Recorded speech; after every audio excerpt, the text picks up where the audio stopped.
This is a lesson on directed writing and it is for informal letter. Informal letters are letters to people whom we know, such as family members, relatives, and friends. We usually write informal letter to share news or events, seek or give advice, congratulate, offer condolences, express gratitude, or send invitation. The language, tone, and style are informal or casual, and when writing, students must follow the specific format. Let's look at this question. It is from the SPM paper, which is directed writing. So the question is, your younger sister is studying overseas. You have decided to write a letter to advise her on how to spend her money wisely.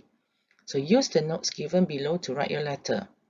Shopping list, necessary items, compare prices, cheaper brands, budget, what you can afford, buy during sales, discounts, own cooking, cheaper, so you have to give another reason, leisure time activities, suggest 2 activities, think about cost. When writing the letter, you must remember to lay out your letter correctly, address, greeting, closing. So these are the formats. Use all the notes given and remember that your letter is to your younger sister. So let's look at the format. We have 3 to get 3 points for format. So format 1 is the address, and then 2 will be the greeting, and number 3 is the closing. So for contents, we have content 1 to content 12.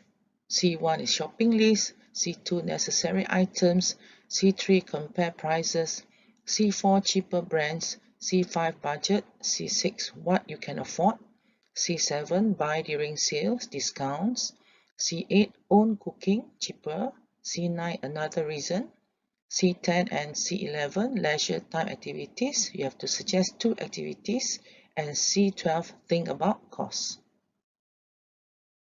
So this is the format of an informal letter.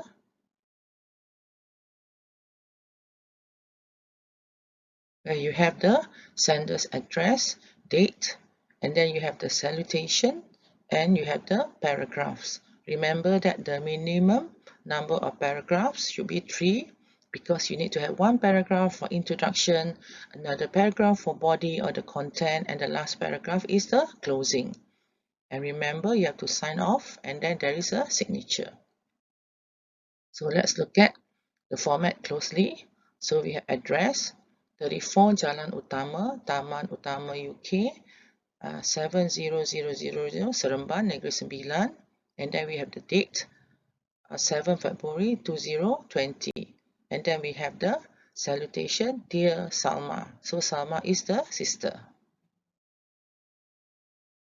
For paragraph 1, which is the introduction, remember that you have to give a greeting and then also reason for writing the letter. There are a few examples here. For example, the first one, how are you? I hope you are in the best of health. I'm writing this letter to advise you on how to spend your money wisely. Hi, I hope my letter finds you in the best of health. I am happy that you have settled well in your new college in Coventry. I'm writing this letter to advise you on how to spend your money wisely. Oh, hi, I received your letter 2 days ago. How's life there? The reason I write this letter is to advise you on how to spend money wisely. So remember, you have to use phrases in the content paragraph, which is the second paragraph. Firstly, make sure, then your next action is, then, furthermore, you must always, you have to, it is important to, always, you need to, next, you should, one benefit of, lastly, it is. Let's look at paragraph 2. We have content C1, C2, C3, and C4. C1 is shopping list, C2 is necessary items, C3 compare prices, C4 cheaper brands. Studying abroad is often expensive. You have to pay not only for your school fees but also for your living costs. Therefore, finance may become the biggest problem. Consequently, it could distract your mind from studying to earning money. I will try to give you some tips on spending money wisely. Firstly, you have to prepare a shopping list before you go to the shopping malls. This will ensure that you will only purchase necessary items that you need. Then, do compare prices of stuff so that you are able to choose cheaper brands. Cheaper does not mean that the product is of low quality. For paragraph 3, we are using content 5, 6, and 7. Content 5, budget. Content 6, what you can afford. Content 7, buy during sales discounts. The sample paragraph is, furthermore, make sure you plan a weekly or monthly budget. A budget allows you to create a spending plan for your money. It ensures that you will always have enough money for the things you need and can afford, as well as the things that are important to you. Following a budget or spending plan will also help to ensure you save some money for a rainy day. Another advice is always buy during sales, when things are on discounts. So during sales, there is a chance for you to do your shopping at your budget price range, or even lower, enabling you to save money. For the price of one product, you may get 2 or 3 additional products. So there is also an idiom here, saving money for a rainy day.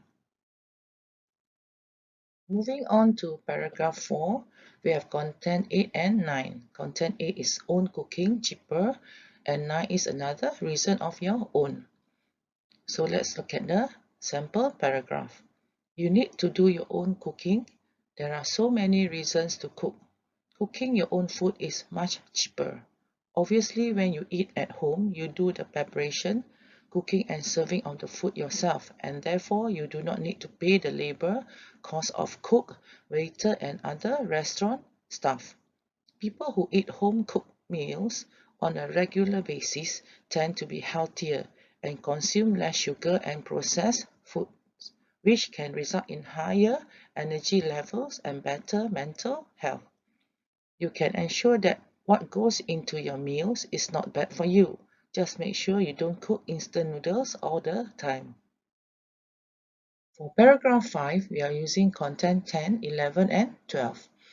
Content 10 and 11, leisure time activities. You have to suggest 2 activities of your own, and then 12, think about cost. Let's look at the sample paragraph here. Furthermore, you have to think about the cost of your leisure time activities. There is the concept of a money-free weekend to live more frugally. So here we go. There are many fun and free ways to spend your time on a money-free weekend.